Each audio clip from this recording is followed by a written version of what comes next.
Ok, mà nó stop bài này nó để trái bia không câu xí đâu.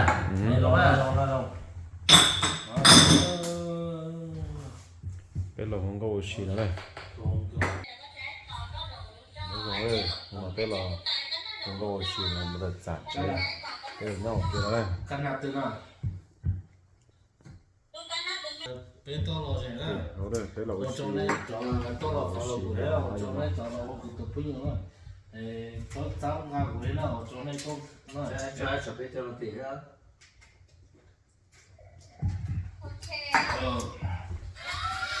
Cái máy trống thôi ạ.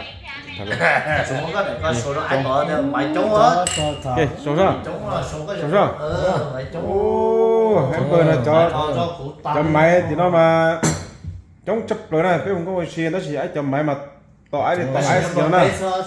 Rồi cho nên chấm lót té cho nó nào. Vì gì chấp rồi thế này. Yeah. Là nhà dòng xong rồi.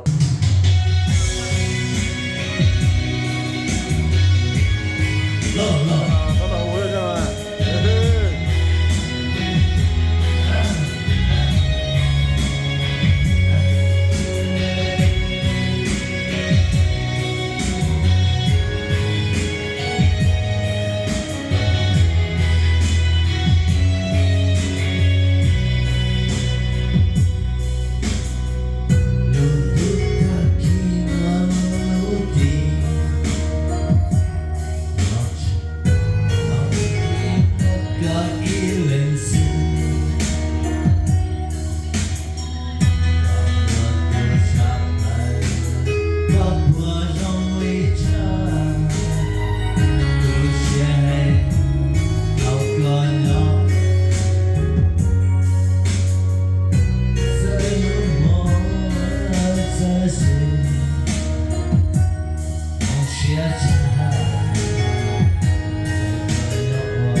Get that